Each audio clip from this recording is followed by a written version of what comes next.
বাঙালিখানায় সবাইকে স্বাগত জানাই। আজকে আমি ছোটবেলার বেশ কিছু স্মৃতি আপনাদের সামনে তুলে ধরব। দোতলার ছাদে আমরা বেশিরভাগে আম পাড়তে যাই। দিদি আম পাড়ছিল আর মা আম সত্ত্ব দিচ্ছে। আমিও বেশ কিছু আম হাত দিয়ে পাড়ছিলাম। দিদি টুনা দিয়ে আম পাড়ছে।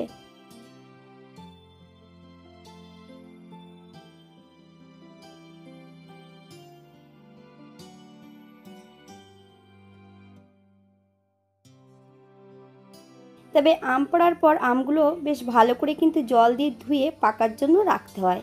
আম কিন্তু আঠা শুদ্ধ রেখে দিলে সব আম কিন্তু পচে যাবে।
বাড়ির পেছন পাশে কিন্তু সম্পূর্ণ আম গাছ। এটা ছিল কিন্তু শ্রাবণ মাসে এই আমটা পাকে। এর সাইজে কিন্তু অনেক বড় হবে। ষষ্ঠী পুজোর পরের দিন। ষষ্ঠী পুজোর পরের দিন আমাদের বাড়িতে মাছই হয় বেশিরভাগে, কিন্তু বাচ্চাদের জন্য একটু মুরগির মাংস আনা হয়েছে। দিদি মাছ ধরছে, ওটা কাতলা মাছ, ইলিশ মাছ, আর এটাকে বলে ঢগরা মাছ।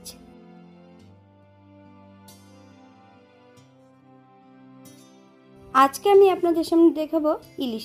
আজকে কিন্তু ইলিশ মাছ রান্নার রেসিপিটা আপনাদের সঙ্গে শেয়ার করব।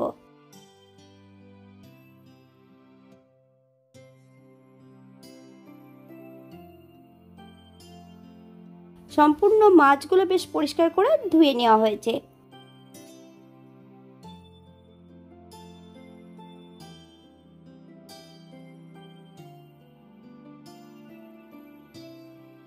পরিমাণ মতন লবণ, হলুদ গুঁড়ো আর বেশ কিছুটা সর্ষের তেল মাছের গায়ে লাগিয়ে রেখে দেবে 10 থেকে 15 মিনিটের জন্য রেস্টে। আপনাদের হাতে যদি সময় থাকে আপনারা বেশি সময় রেখে দিতে পারেন।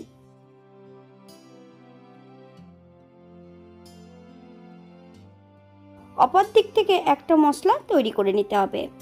বেশ কিছুটা কালো সর্ষে, সাদা সর্ষে আর 1 চামচ সাদা জিরে, পরিমাণ মতন কাঁচা লঙ্কা, বেশ সামান্য একটু জল দিয়ে একটা মিহি পেস্ট তৈরি করে নিতে হবে। কড়াইতে বেশ কিছুটা সর্ষের তেল অ্যাড করা হয়েছে। ফোড়নে রেখেছে কালো জিরে। এক এক করে সম্পূর্ণ মাছগুলো তেলের মধ্যে অ্যাড করবে।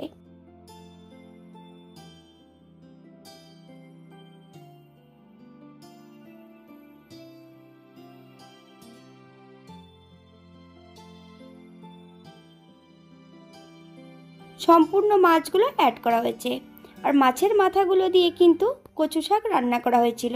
কচু শাক রান্নার রেসিপি আমার চ্যানেলে দেওয়া আছে। আপনাদের যদি পছন্দ হয় তাহলে চ্যানেলটি ঘুরে একবার দেখে নেবেন।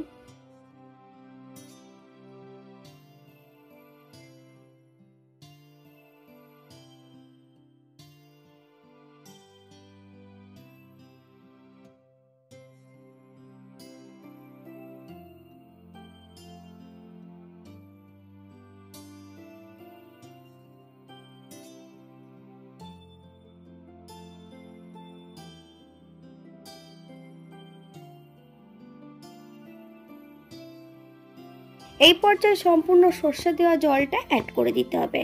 তবে গ্যাসের ফ্লেমটা কিন্তু একদম লোতে রেখে। আপনারা যদি পছন্দ করেন তাহলে পোস্ত, নারকোল এগুলো অ্যাড করতে পারেন। যেহেতু আজকে এখানে সর্ষে ইলিশ করা হচ্ছে তাই সর্ষে কিন্তু করা হয়েছে।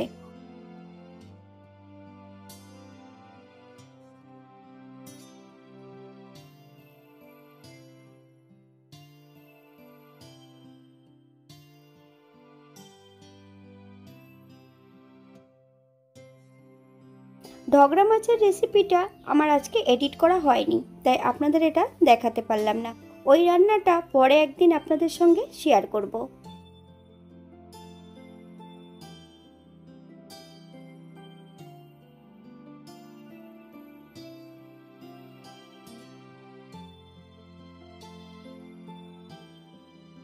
এক চামচ হলুদ গুঁড়ো আর পরিমাণ মতন লবণ। আপনার স্বাদ অনুসারে লবণটা অ্যাড করবেন। বেশ কিছুটা কাঁচা লঙ্কা, আপনারা যদি পছন্দ করেন তাহলে পরিমাণে বাড়িয়ে দিতে পারেন। লঙ্কাগুলো কিন্তু ফালি দিয়ে অ্যাড করা হয়েছিল। হালকা হাতে নেড়েচেড়ে মাছগুলোর সঙ্গে বেশ ভালো করে মিশিয়ে দিতে হবে। আপনারা একবার স্ক্রিনের দিকে ফলো করবেন।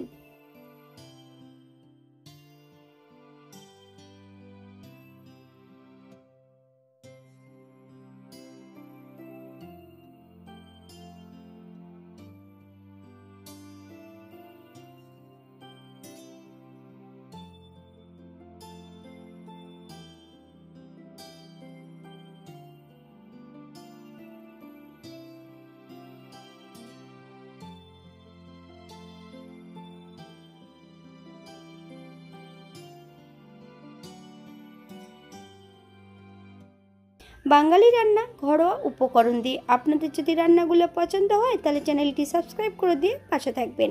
পাশে থাকা বেলটি বাজিয়ে দেবেন, নইলে নিত্য নতুন রান্নার নোটিফিকেশন পাবেন না। আমার এই চ্যানেলে বিভিন্ন ধরনের মাছের রেসিপি দেওয়া আছে। আপনাদের যদি পছন্দ হয় তাহলে চ্যানেলটি ঘুরে একবার দেখে নেবেন।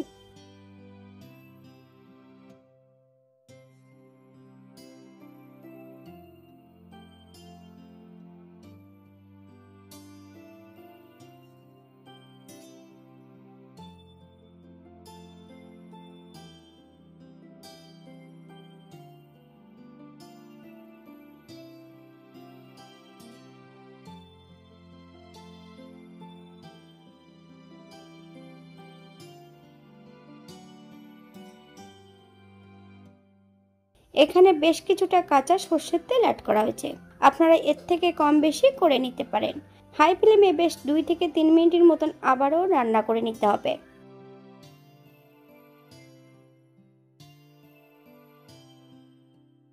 গ্যাসের ফ্লেমটা অফ করে দিয়ে 5 মিনিটের জন্য স্ট্যান্ডিং টাইম দিতে হবে, তারপর সার্ভ করতে হবে।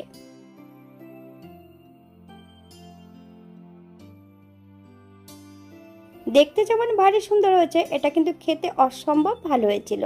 আপনারা বাড়িতে একবার একই পদ্ধতিতে বানিয়ে নেবেন।